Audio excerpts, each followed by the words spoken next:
The gunshot shattered the silence of the penthouse. Marcus Sullivan hit the floor, his white shirt blooming red as the crystal chandelier above him swayed from the impact. His phone skittered across the marble, the screen still glowing with the evidence he'd just discovered. The woman standing over him didn't flinch. She simply adjusted her pearl necklace, stepped over his body, and walked toward the balcony where the city lights stretched endlessly below. "I warned him," Eleanor Price whispered to the night. "I warned them all. But let's go back to where it started, back to the moment Marcus Sullivan made the worst decision of his life." 6 months earlier, Marcus stood at the floor-to-ceiling windows of his downtown office, surveying his empire. At 42, he'd built Sullivan Enterprises from nothing into a real estate conglomerate worth $3 billion. Hotels, commercial properties, luxury apartments. His name was synonymous with success. Yet as he stared at his reflection in the glass, he saw what the Forbes articles and business magazines never captured: a man utterly alone. "Mr. Sullivan," his assistant's voice crackled through the intercom, "your 3 o'clock is here." Marcus turned from the window, straightening his tie. Another meeting, another deal, another day in the gilded cage he'd built for himself. But when the door opened, everything changed. She walked in like spring itself had taken human form. Grace Bennett, 28, with eyes the color of honey and a smile that seemed to light up the entire room. She was there to present a proposal for a community center project, something about revitalizing the neighborhood where she'd grown up. Marcus barely heard the details. He was captivated by the passion in her voice, the way she gestured with her hands, the genuine warmth that radiated from her. "So, Mr. Sullivan," Grace concluded, "I know this isn't your usual type of investment, but I believe in giving back. I thought maybe you did too." Marcus found himself smiling. "Call me Marcus, and I'd like to discuss this further, over dinner." Grace hesitated, a faint blush coloring her cheeks. "Is that appropriate?" "Probably not," Marcus admitted, "but I'd regret it if I didn't ask." The dinner turned into another, and another. Within weeks, Marcus felt something he hadn't experienced in years: hope. Grace was different from the socialites and models who usually pursued him. She listened. She laughed at his terrible jokes. She challenged his opinions. She made him want to be better. And then he met Eleanor. Grace's mother arrived at Marcus's penthouse on a cool October evening, all elegance and grace. Eleanor Price was 60, but could have passed for 50, with silver-streaked dark hair pulled into an immaculate chignon and the kind of timeless beauty that suggested she'd been stunning her entire life. She wore a navy dress that whispered money without shouting it, and her handshake was firm, confident. "Mr. Sullivan," Eleanor said, her voice smooth as aged whiskey. "Grace has told me so much about you. I had to meet the man who's put that sparkle back in my daughter's eyes." "Please call me Marcus, and the pleasure is mine, Mrs. Price." "Eleanor," she corrected, settling into the leather sofa with practiced ease. "Mrs. Price sounds so formal, don't you think? We're practically family now." Marcus laughed, but something in her tone made him pause. They'd only been dating for 2 months. Over dinner, Eleanor was charming, witty, and warm. She told stories about Grace's childhood, about the struggles they'd faced after Grace's father died when she was young.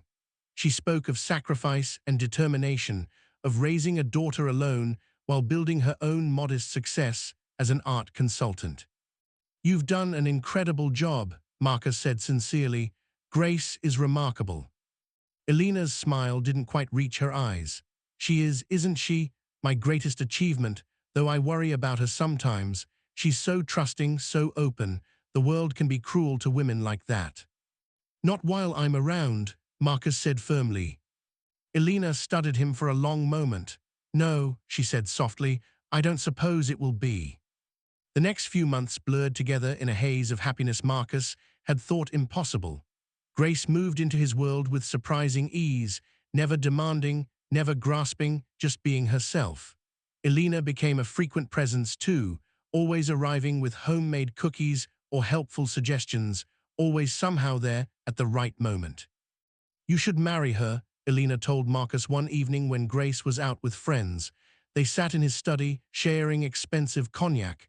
"A man like you, Marcus, you need roots, you need family. Grace would give you that." Marcus swirled his drink. We've only been together 4 months.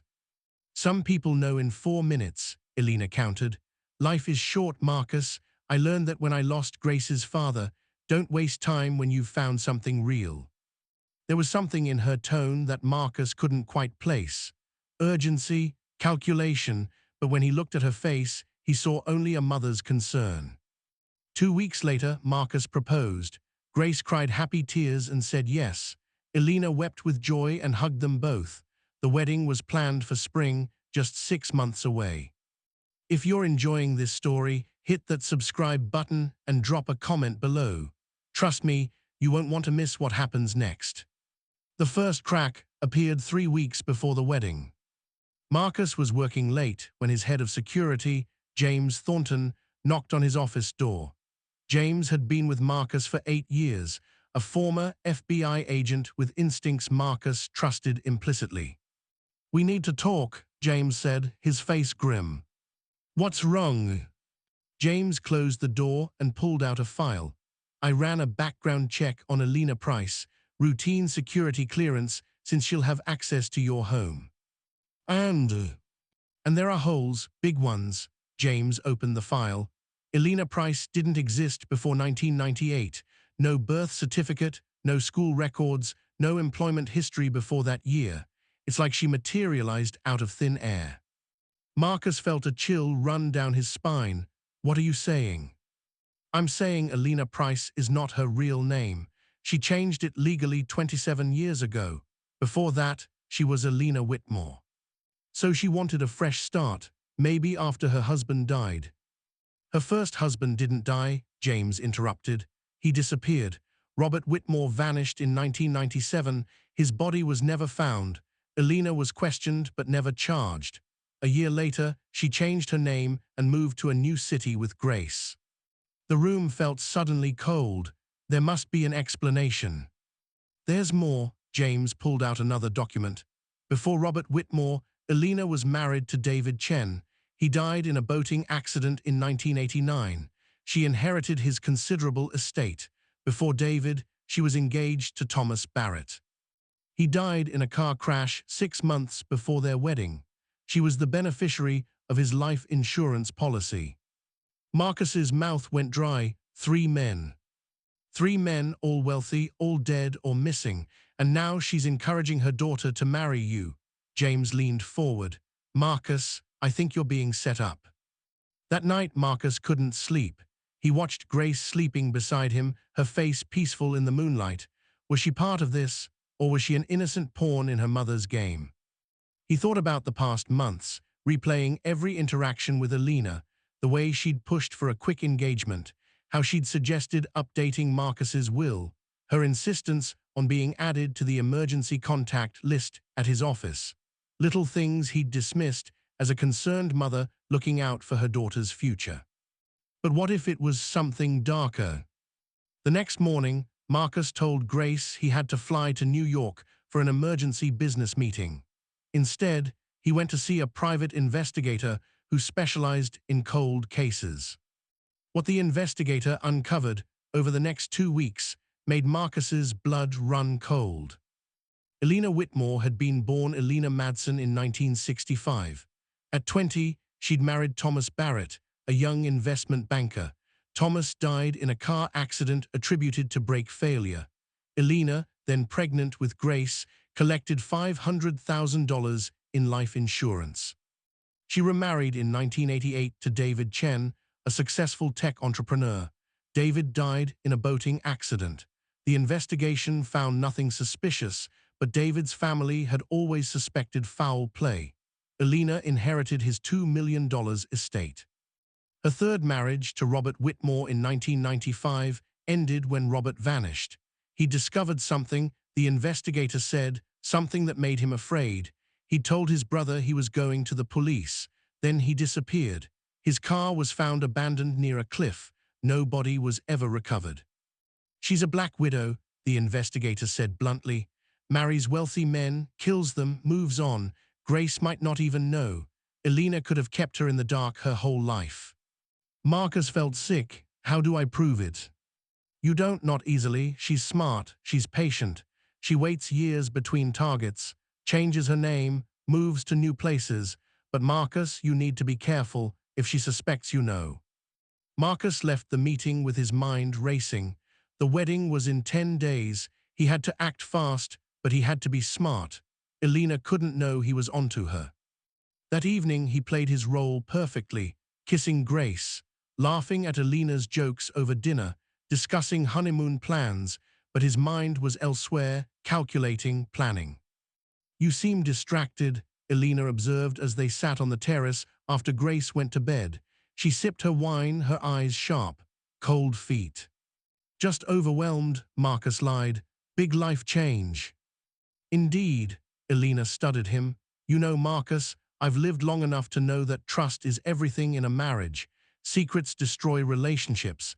Is there anything you're keeping from Grace? Anything I should know about?" The question felt like a trap.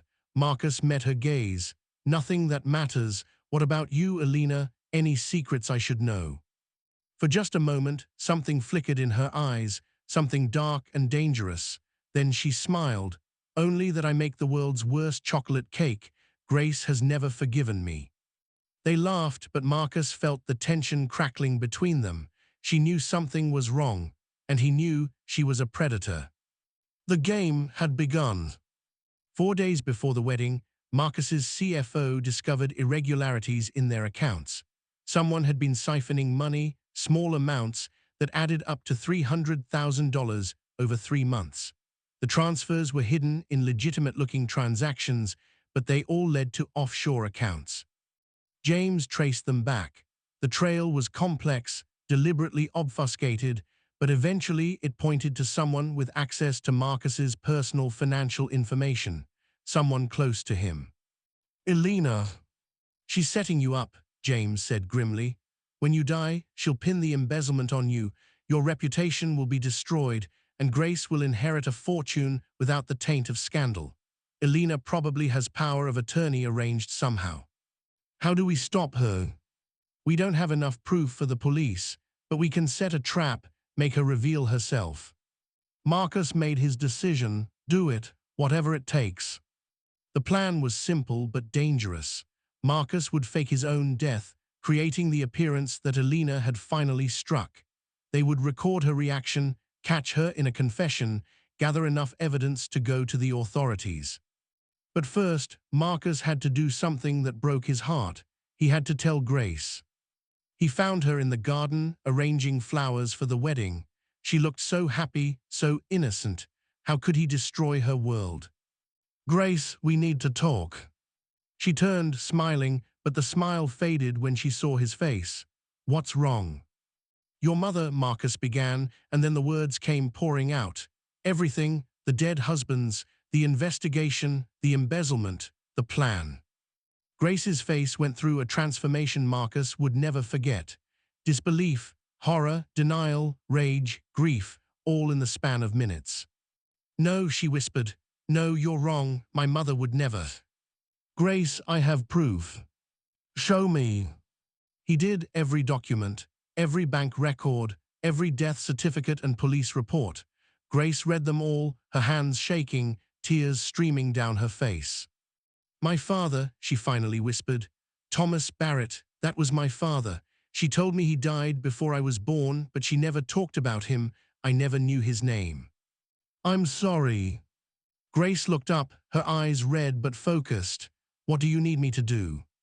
The next 2 days were the hardest of Marcus's life. He had to act normal, go through wedding preparations, smile and laugh while planning to expose the woman who'd fooled them all. Eleanor was suspicious. Marcus could feel it. She watched him constantly, her eyes calculating. Several times, Marcus found her in his study or his bedroom when she shouldn't have been there. Once, he caught her quickly closing his laptop. "Just checking the weather," she said smoothly, "for the wedding." On the morning of what would have been his wedding day, Marcus initiated the plan. He told Grace and Eleanor he had to meet a business partner at a warehouse in the industrial district. Unusual, but urgent. Eleanor's eyes lit up with interest. "Be careful, darling," she said, kissing Grace's cheek. Then softer, "I need to run some errands. I'll be back this afternoon." James tracked her car. As predicted, Eleanor followed Marcus to the warehouse, parking 3 blocks away. She waited, watching. Inside the warehouse, Marcus and James had set up cameras and recording equipment. Marcus paced the empty space, his heart pounding. This had to work. The explosion, when it came, was controlled but spectacular. James had rigged a car near the warehouse to explode, creating the illusion that Marcus had been inside. The blast was loud enough to bring police and fire trucks, loud enough to convince Eleanor that Marcus was dead. But Marcus and James had already slipped out the back, hiding in a van across the street. They watched Eleanor approach, watched her face as she saw the flames and heard the sirens, watched her pull out her phone. The microphone they'd planted in her car picked up her call. "It's done," Eleanor said, her voice cold and flat. "Sullivan's dead. The accounts are ready to transfer. Yes, the will is updated. Grace gets everything, and I have power of attorney in case she's too grief-stricken to manage it. No, there won't be any problems. I've been planning this for 2 years." A pause. This was easier than the others. Sullivan was lonely, desperate for family. He never suspected until it was too late. Yes, the embezzlement will be blamed on him posthumously. His reputation will be destroyed. No one will question it. Another pause, then a laugh that made Marcus's skin crawl.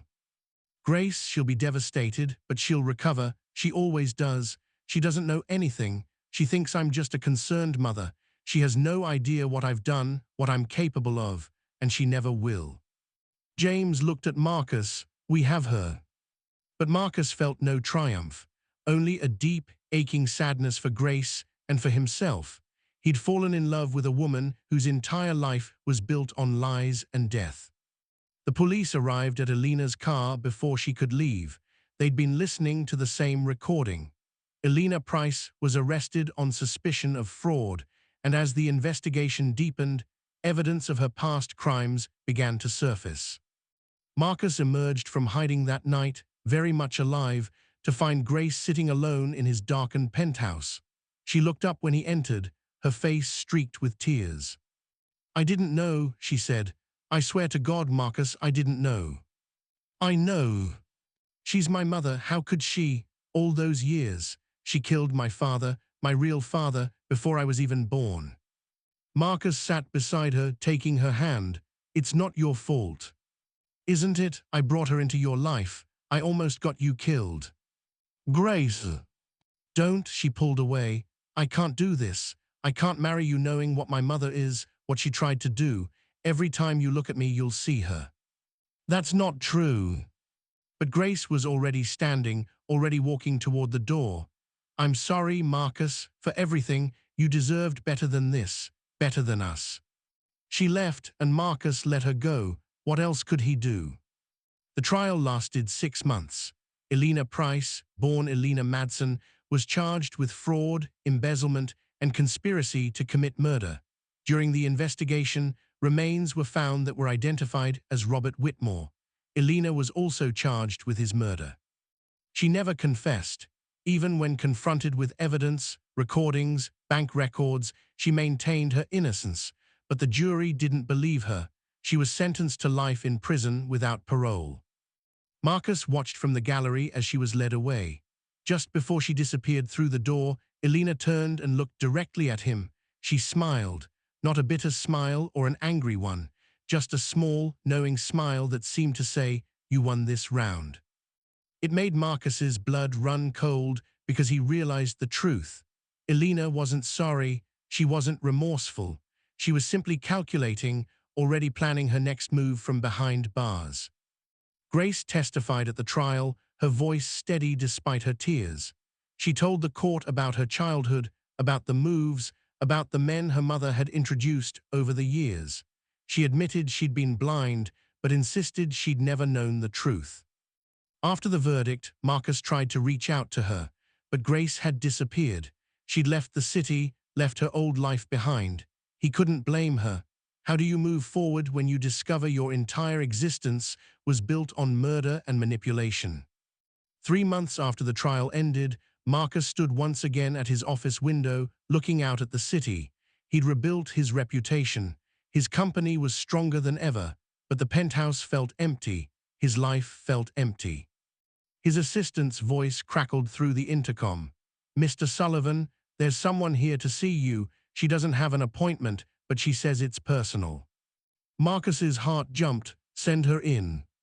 But it wasn't Grace. It was a young woman he didn't recognize, maybe 25, with dark hair and nervous eyes. "Mr. Sullivan, my name is Sarah Chen. My father was David Chen." Marcus froze. David Chen, Eleanor's second husband. "I know what my stepmother did," Sarah continued, her voice shaking. "To my father, to the others. I was only 10 when he died, but I remember things now. Things that didn't make sense then but do now. I want to help. I want to make sure she never hurts anyone again." Marcus studied her. "What do you remember?" She was asking about his will, about his insurance. She'd been married to him less than a year, but she was already planning. And there was a man, someone she talked to on the phone late at night, someone she called the cleaner. "I think he helped her. I think he might still be out there." The cleaner. Marcus felt a chill run down his spine. Eleanor hadn't acted alone. There was someone else, someone who'd helped her kill at least 3 men and possibly more. "Tell me everything," Marcus said. Over the next hour, Sarah shared memories she'd buried for years. Phone calls, whispered conversations, a man who'd come to the house once, tall and thin with cold eyes. She'd been too young to understand then, but now the pieces fit together. "I went to the police," Sarah said, "but they said the case was closed. Eleanor's in prison. They're not interested in investigating further." "But you are." "My father deserves justice, real justice, and so do the others." Sarah leaned forward. "Will you help me?" Marcus thought about Grace, about the life they could have had, about Eleanor's smile as she was led away, about the cleaner who might still be out there helping other black widows prey on lonely, wealthy men. "Yes," he said, "I'll help you." Because the story wasn't over. Eleanor was in prison, but her network remained. And Marcus Sullivan was no longer a naive billionaire looking for love. He was a man with a mission. The woman who knew too much had been caught, but Marcus was beginning to realize that Eleanor Price was just one player in a much larger game. A game of murder, manipulation, and money that stretched back decades and involved people he might never suspect. He thought about Grace wherever she was. He hoped she'd found peace. He hoped she'd forgiven herself. And he hoped that one day, when this was all over, they might find their way back to each other. But first, he had work to do. If this story kept you on the edge of your seat, do me a favor, hit that like button, subscribe to the channel, and drop a comment telling me what you thought. Should I continue Marcus's story? Do you want to know what happened to Grace? Let me know below. Marcus turned to Sarah Chen. "Tell me everything you remember about the cleaner, every detail. We're going to find him, and when we do, we're going to expose the entire operation." Sarah nodded, pulling out a worn notebook. "I've been investigating for months. I think I know where to start." As they bent over the notebook, planning their next move, Marcus felt something he hadn't felt in months: purpose. Eleanor had tried to destroy him, but instead, she'd created something she never anticipated: a man with nothing left to lose and everything to fight for. The game was far from over. In fact, it was just beginning. Outside the window, the city glittered in the afternoon sun, hiding its secrets in shadows and light. Somewhere out there, the cleaner was working, helping another black widow spin her web. Somewhere out there, more innocent men were being targeted, seduced, and marked for death. But now they had an enemy they hadn't counted on: Marcus Sullivan, the man who survived. And this time, he was ready. Thanks for watching. Don't forget to subscribe and turn on notifications so you never miss a story. Trust me, the next chapter is going to blow your mind. Until next time, stay safe, trust your instincts, and remember, not everything that glitters is gold. Sometimes, it's just the gleam of a spider's web waiting to trap you. See you in the next video.